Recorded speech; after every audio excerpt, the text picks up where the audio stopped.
दोस्तों, आप सभी का बहुत बहुत स्वागत है। दोस्तों, अगर आप एक सीएससी वीएलई हो, कॉमन सर्विस सेंटर संचालित करते हो, आपको यूसीएल सेंटर मिल गया है और आपको अगर यूसीएल सेंटर नहीं भी मिला है तब भी इस वीडियो को देखिए। और ये वीडियो यूसीएल सेंटर संचालक के लिए बहुत बड़ी और एक बुरी खबर जिसको हम कह सकते हैं। दोस्तों देखिए, हम जब आधार सेंटर लेते हैं तो हमारा क्या रहता है कि हमारे पास जब कोई कस्टमर आएगा तो उसके सारे काम हो जाएंगे। लेकिन अब यूआईडीएआई ने परिवर्तन किया है और जो यूसीएल का सॉफ्टवेयर है अब वो अपडेट हो गया है। और जो अपडेट वाला सॉफ्टवेयर है उसके भीतर नाम, जन्म तिथि और जेंडर सीएससी सेंटर पे अपडेट नहीं होगा। तो भाई, जब ये तीनों ही काम नहीं होंगे तो फिर आधार सेंटर का उतना औचित्य नहीं रह जाता, क्योंकि लोग ज्यादातर उसके लिए परेशान होते हैं। प्राय सभी के आधार कार्ड में मोबाइल नंबर लिंक है, एड्रेस लोग खुद अपने से कर लेते हैं, और अगर ये नाम, जेंडर और डेट ऑफ बर्थ की ये सर्विस अगर सीएससी यूसीएल सेंटर से छीन ली जाती है तो फिर कोई मतलब ही नहीं है।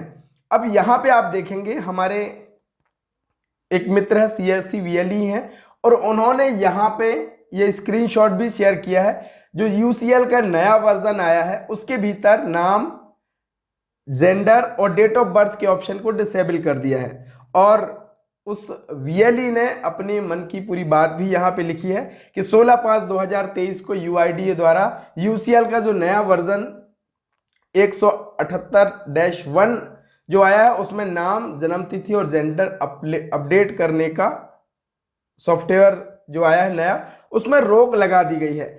अब यहाँ पे सीएससी का क्या जवाब आया है ये देखिए। हम जल्द ही यूआईडीएआई से संपर्क करेंगे और आपको कुछ और अपडेट के बारे में सूचित किया जाएगा। इसमें आपका सहयोग अपेक्षित है, धन्यवाद। उसके बाद एक और आता है कि प्रिय वीएलई, आपसे अनुरोध है कि अपनी आधार ओटीएस सेवा को फिर से शुरू करने के लिए आधार सेवा पर जाएं। यूसीएल सॉफ्टवेयर में किए गए कुछ बदलावों के कारण आप केवल कुछ सेवाओं पर ही काम कर पाएंगे जो आपके सॉफ्टवेयर में उपलब्ध है। असुविधा के लिए यहां पे सीएससी को भी खेद है। दस्तावेज अपलोड करने की प्रक्रिया विशेष ध्यान देकर आप अपने केंद्र पर यूसीएल लेन देन बढ़ा सकते हैं।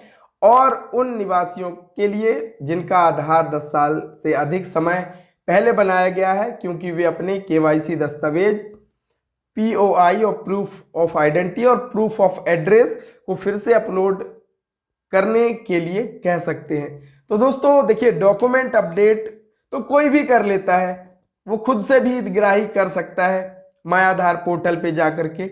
लेकिन ये निश्चित ही, अब मैं बार बार वही चीज कह रहा हूं कि अगर यूसीएल आधार सेंटर से नाम, डेट ऑफ बर्थ और जेंडर अपडेट करने की अगर सर्विस को बंद कर दिया जाता है तो फिर कोई मतलब नहीं है। इतने सारे इन्वेस्टमेंट का, आपका स्टैटिक आईपी का भी पैसा लग रहा है, आपका सारी चीजों में पैसा खर्च होता है। देखिए, तो अगर ये सारी सर्विसेज आपसे छीन ली जाएंगी तो कोई मतलब ही नहीं है। फिर तो आपने जो पैसा इन्वेस्ट करा है वो भी आपको नहीं मिल पाएगा। इस पे आपकी क्या राय है जरूर कमेंट में लिखिएगा। और हम अपील करते हैं सीएससी से और यूआईडीएआई से कि आप, हमारे जो नेटवर्क है वो हर एक गांव तक पहुंचा हुआ है, तो लोगों को असुविधा ना हो, लोगों का काम बड़ी सहजता से हो जाए।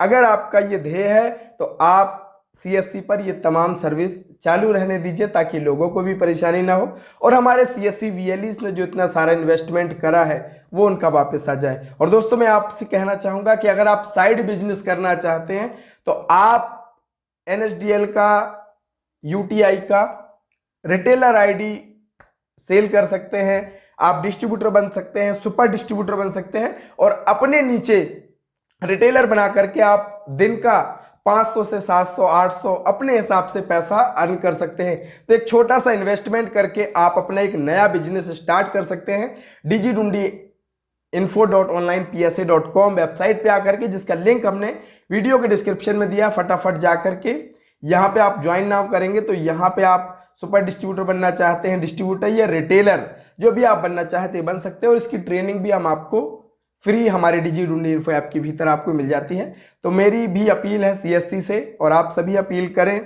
कि भाई जो सेवाएं चल रही थी उनको चलने दें, ताकि लोगों को भी सहूलियत हो सके और हमारे CSC VLEs ने जो इतना सारा पैसा इन्वेस्ट किया है वो जाया ना जाए। तो आपकी क्या राय है, ज़रूर लिखिए कमेंट में। बहुत बहुत धन्यवाद, थैंक यू सो मच।